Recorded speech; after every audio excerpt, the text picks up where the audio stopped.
नमस्कार, video bulletin में आप सभी का स्वागत है। पेश है आज के मुख्य समाचार।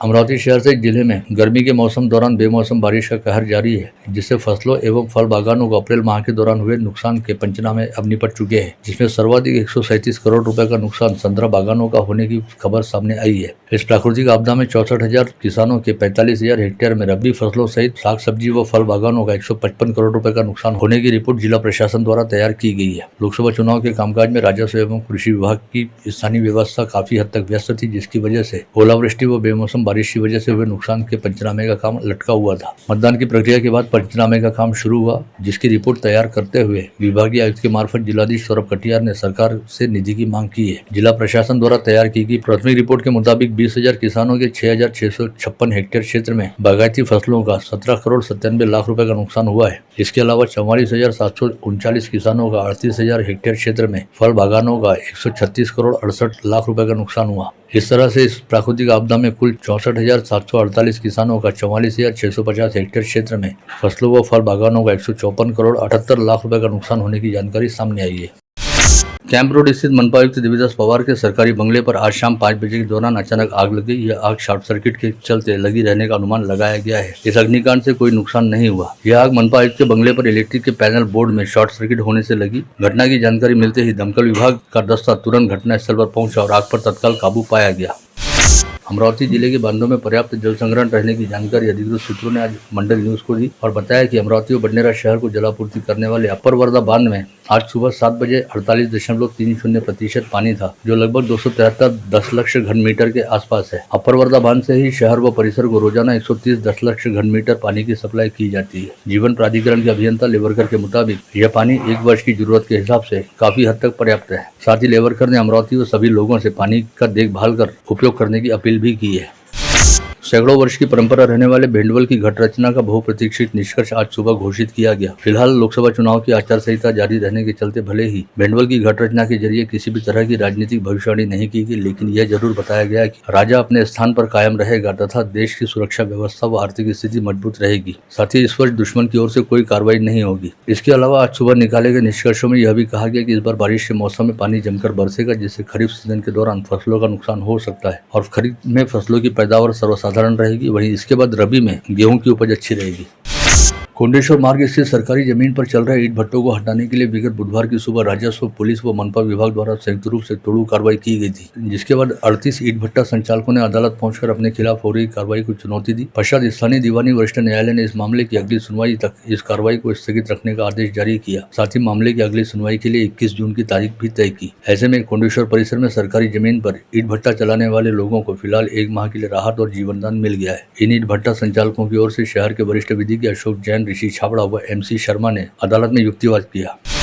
60 से 62 मेगावाट की खपत दोगुनी होकर 120 मेगावाट तक पहुंच जाने के बावजूद अमरावती शहर को पर्याप्त बिजली सप्लाई की जा रही है। वहीं विभिन्न भागों में आपूर्ति खंडित होने का कारण लोकल इश्यू है, जिससे महावितरण लगातार निपट रही है। इस आशय की जानकारी देते हुए महावितरण के कार्यकारी अभियंता आनंद काटकर ने आज दोपहर मंडल न्यूज से बातचीत में कहा कि अमरावती में विद्युत सप्लाई को लगातार जारी रखने के लिए महावितरण के सभी अभियंता, कनिष्ठ अभियंता के साथ ही 400 लोगों का स्टाफ लगातार काम कर रहा है। शहर में विगत 2 दिनों से काले घने बादलों का डेरा लगा हुआ था और तापमान में थोड़ी बहुत गिरावट आई थी। इसी दौरान शुक्रवार 10 मई को दोपहर 2 बजे तक अच्छी खासी धूप थी और शाम के समय लगभग 5 बजे मौसम में बदलाव आया, जब तेज हवाओं के साथ हल्की बूंदाबांदी के बाद अच्छी खासी बारिश भी हुई। शाम के समय तेज हवाओं के साथ हल्की बूंदाबांदी के बीच शहर में कई स्थानों पर बिजली आपूर्ति कई बार खंडित भी हुई। धारनी तहसील में कल शाम 6 बजे के बाद तेज आंधी तूफान व बेमौसम बारिश का कहर दिखाई दिया। सबसे ज्यादा नुकसान ग्रामीण क्षेत्रों में हुआ। इस आंधी तूफान के कारण दाबीदा गांव में 38 वर्षीय युवक प्रेमलाल भिलावेकर की मौत हो गई। वहीं कई मकान क्षतिग्रस्त हो गए। प्रेमलाल भिलावेकर नामक व्यक्ति अपने घर के ऊपर टिन लगा रहा था, जो तेज आंधी तूफान चलने की वजह से 500 मीटर दूर जाकर गिरा और उसकी वहीं पर दर्दनाक मौत हो गई। प्रेमलाल भिलावेकर की तेज आंधी तूफान में मौत होने की जानकारी मिलते ही मेलघाट निर्वाचन क्षेत्र विधायक राजकुमार पटेल तुरंत मौके पर पहुंचे तथा उन्होंने भिलावेकर परिवार को सरकार की ओर से 4 लाख की आर्थिक सहायता दिए जाने और नुकसानग्रस्तों को मुआवजा दिलाने हेतु सरकारी स्तर पर प्रयास करने की बात कही। मौसम विभाग ने शनिवार और रविवार को एक बार फिर बेमौसम बारिश का जोर बढ़ने की संभावना व्यक्त की है। विगत 2 दिनों से राज्य में कई स्थानों पर बरसात के समाचार है, जिसमें अब और 2 दिनों की बढ़ोतरी हो गई है। विदर्भ के कई जिलों में मौसम विभाग ने ऑरेंज अलर्ट दिया है। परतवाड़ा के सावली परिसर में जायसवाल परिवार की ओर से आयोजित शिव महापुराण कथा के 6वें दिन कथा के सिलसिले को आगे बढ़ाते हुए ख्यातनाम कथा प्रवक्ता पंडित प्रदीप मिश्रा सीहोर वाले ने कहा कि देवादिदेव महादेव के आगे झुकने से हमारे सभी पाप उतर जाते हैं और किसी की चुगली करने से कभी किसी का भला नहीं होता, बल्कि ऐसा करना पाप होता है। इसके साथ ही पंडित जी ने इस आयोजन के दौरान पंडाल लगाकर सेवा करने वाले सेवा भावियों की जमकर प्रशंसा की। आज कथा मंडप में विधायक रवि राणा सहित मेलघाट के पूर्व विधायक केवलराम काले ने अपनी उपस्थिति दर्शाई। 6वें दिन की कथा में पंडित जी ने कहा कि मंदिर में जाने से पाप उतरते हैं। साथ ही उन्होंने किसी भी गर्भवती महिला को गाली देना पाप निरूपित करते हुए कहा कि जिस तरह भगवान शंकर भोले भाले हैं, उसी तरह उनके भाविक श्रद्धालुओं को भी भोले बनना पड़ता है। भाजपा सांसद नवनीत राणा ने जहीराबाद लोकसभा क्षेत्र के संगारेड्डी में भाजपा प्रत्याशी बीबी पाटिल का प्रचार करते हुए पत्रकारों से बातचीत में कहा था कि कांग्रेस को वोट देना यानी पाकिस्तान को वोट देने के बराबर है। साथ ही उन्होंने कांग्रेस नेता व सांसद राहुल गांधी को लेकर विवादास्पद बयान दिया था। ऐसे में सांसद नवनीत राणा के खिलाफ फौजदारी मामला दर्ज करने की मांग को लेकर कांग्रेस के प्रदेश सचिव किशोर बोरकर सहित कांग्रेस पदाधिकारियों ने राजापेट पुलिस थाने में शिकायत पत्र सौंपा। अमरावतीच्या नवनीत राणा या प्रचारादरम्यान गेल्या होत्या, त्यांनी त्या ठिकाणी अत्यंत वादग्रस्त वक्तव्य केलं। ते वक्तव्य असं केलं त्यांनी की काँग्रेसला मतदान म्हणजे पाकिस्तानला मतदान। हे वादग्रस्त यासाठी आहे की मतदात्यांचा हा एकंदरीत अपमान आहे आणि देशाच्या निवडणूक व्यवस्थेचा सुद्धा अपमान आहे आणि या संदर्भात आम्ही निषेध व्यक्त केला। तशी तक्रार आज राजापेठ पोलीस स्टेशनला दिली आणि सांगितलं की नवनीत राणा यांनी राष्ट्रद्रोहीच वक्तव्य केलेलं आहे आणि म्हणून त्यांच्यावर ताबडतोब कारवाई करावी। विगत कई वर्षों से सांस्कृतिक क्षेत्र में अग्रणी धनश्री प्रतिष्ठान की ओर से हर साल महाराष्ट्र दिवस निमित्त महाराष्ट्र की सांस्कृतिक धरोहर व आन बान शान रहने वाली लावणी स्पर्धा का आयोजन किया जा रहा है। इस आशय की जानकारी प्रतिष्ठान के अध्यक्ष मंजू ठाकरे ने आज यहां बुलाई की पत्रवार्ता में दी और बताया कि इस वर्ष लावणी स्पर्धा का आयोजन शनिवार 18 मई को शाम 6 बजे राटगांव नागपुर रोड स्थित मराठा नगरी के जिजाऊ प्रतिष्ठान में किया जाएगा। गतरोज अंजनगांव सुरजी तहसील के चिंचोली रहमापुर गांव में 84 वर्षीय व्यक्ति की 65 वर्षीय महिला के साथ शादी हुई थी। इस बुजुर्ग व्यक्ति का विवाह उसके ही बच्चों ने एक बुजुर्ग महिला के साथ कराया था। इस खबर को जब मंडल न्यूज के यूट्यूब चैनल पर प्रसारित किया गया तो दोपहर तक पूरे महाराष्ट्र में लगभग 6,07,000 लोग इसे देख चुके थे। 262 लोग इस खबर को आगे फॉरवर्ड कर चुके। साथ ही 175 लोगों ने इस पर कमेंट देते हुए विठ्ठल और उनकी पत्नी को भावी जीवन के लिए शुभकामनाएं प्रदान की। इससे मंडल न्यूज की लोकप्रियता का अंदाजा लगाया जा सकता है। अमरावती जिले के वज्जर में दिव्यांग व मतिमंद आश्रम के संचालक शंकर बाबा पापलकर ने दिल्ली में पद्मश्री पुरस्कार मिलने के बाद मीडिया को दिए साक्षात्कार में कहा कि प्रधानमंत्री नरेंद्र मोदी ने उन्हें 18 वर्ष से अधिक आयु के अनाथ व दिव्यांग बच्चों के लिए कानून बनाए जाने का आश्वासन दिया है। साथ ही उपराष्ट्रपति जगदीप धनखड़ ने भी लावारिस मतिमंदों की परेशानी को ज्वलंत प्रश्न बताया और कहा कि इस पर जल्द ही कानून बनेगा। PR पोटे पाटिल एजुकेशन ग्रुप का ऑफर लेटर समारोह 4000 विद्यार्थियों की उपस्थिति में शिक्षा संस्था के स्वामी विवेकानंद सभागार में संस्थाध्यक्ष व विधायक प्रवीण पोटे पाटिल व उपाध्यक्ष श्रेयस पाटिल की प्रमुख उपस्थिति में हुआ। महाविद्यालय में 62 से अधिक बहुराष्ट्रीय कंपनियों का कैंपस ड्राइव आयोजित किया गया था, जिसमें विभिन्न कंपनियों ने महाविद्यालय के 663 छात्र छात्राओं का चयन करते हुए उन्हें ऑफर लेटर प्रदान किए। इस समय शिक्षा संस्था की relation and placement dean Monika Jain सहित संस्था द्वारा संचालित सभी महाविद्यालयों के प्राचार्य, उप प्राचार्य एवं अमरावती के प्रसिद्ध कोचिंग क्लासेस के संचालक उपस्थित थे। वर्धा जिले की सेलू तहसील निवासी सेवानिवृत्त बैंक कर्मचारी अवचितराव सयाम ने सीधे पीएम मोदी के निर्वाचन क्षेत्र वाराणसी संसदीय सीट से अपना नामांकन पर्चा दाखिल किया है, जिसके चलते अवचित सयाम की दावेदारी को लेकर काफी हद तक उत्सुकता व आश्चर्य जताया जा रहा है। हमालपुरा रोड स्थित चाणक टावर की 4 मंजिला इमारत गिराने का काम पिछले कुछ दिनों से शुरू हो गया है। 2 दिसंबर 2023 को चाणक टावर की इमारत के पिलर में दरार आ गई थी, जिसके चलते पश्चात इस इमारत की स्ट्रक्चरल ऑडिट रिपोर्ट मिलने के बाद मनपा प्रशासन की ओर से नोटिस जारी किया गया। वहीं अब चाणक टावर इमारत गिराने का काम युद्ध स्तर पर शुरू किया गया।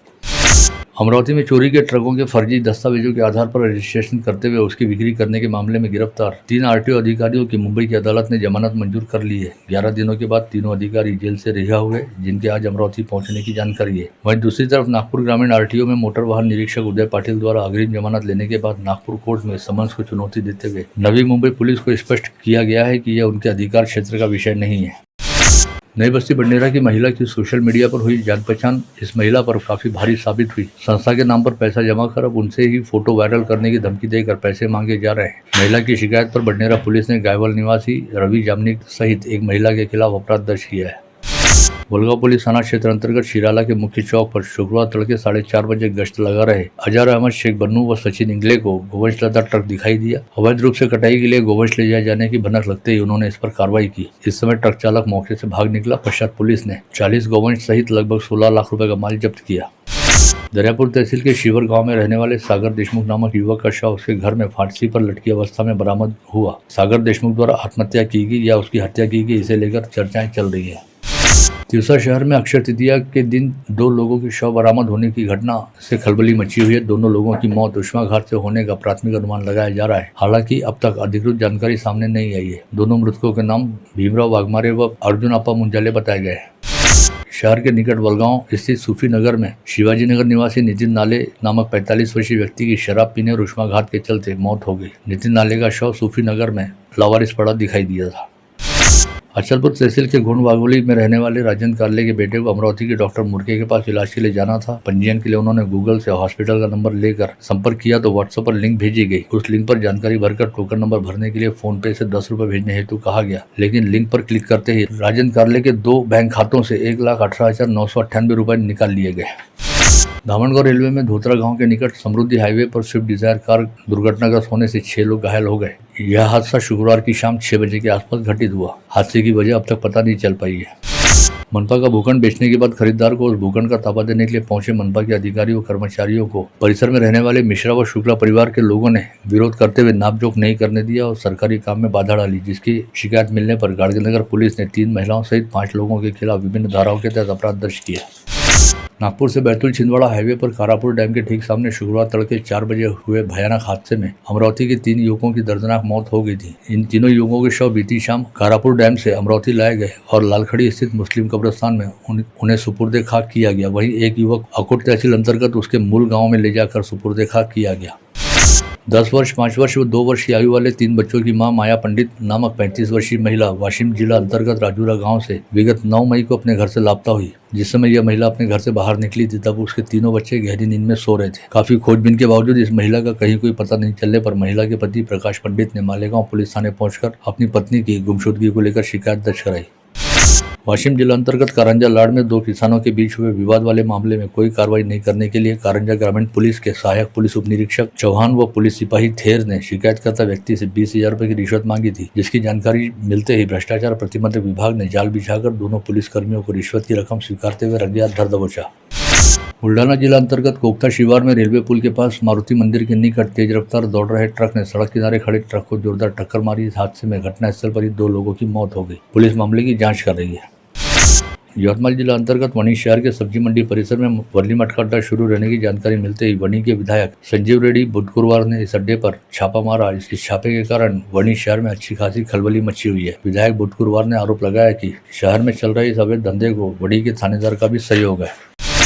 बुल्ढाना के जिला स्तरीय अस्पताल में एक नवजात बच्चे का जन्म के 4 घंटे बाद ही मृत्यु हो जाने की घटना 9 मई की सुबह घटित हुई। इस समय मृतक बच्चे के परिजनों ने आरोप लगाया कि बच्चे की मौत डॉक्टरों की लापरवाही के चलते हुई है। साथ ही मृतक बच्चे के परिजनों ने दोषी डॉक्टरों पर कार्रवाई की मांग भी की। चिखली तहसील अंतर्गत मीरा खुर्द गाँव निवासी एक महिला को प्रसूति के लिए चिखली तहसील के ग्रामीण अस्पताल में भर्ती कराया गया था, जहाँ से उसे जिला स्तरीय अस्पताल में रेफर किया गया था। जिला स्तरीय अस्पताल में इस महिला ने देर रात एक बच्ची को जन्म दिया, लेकिन बच्ची के जन्म होते ही उसे काफी झटके आ रहे थे। इस समय बच्ची के पिता द्वारा वार्ड में नियुक्त स्टाफ को आवाज देने के बावजूद स्वास्थ्य कर्मियों ने जिला स्तरीय अस्पताल में बाल रोग उपस्थित नहीं रहने की वजह बताई थी, जिसके बाद बच्ची के पिता ने तड़के 5 बजे अपनी बच्ची को जिला स्तरीय अस्पताल से रेफर लेटर लेकर जिला सामान्य अस्पताल में भर्ती कराया, जहां पर इलाज शुरू होने से पहले ही बच्ची की मौत हो गई। इस घटना के सामने आते ही जिला स्तरीय अस्पताल में कार्यरत 2 परिचारिकाओं को तुरंत प्रभाव से कार्यमुक्त कर दिया गया है।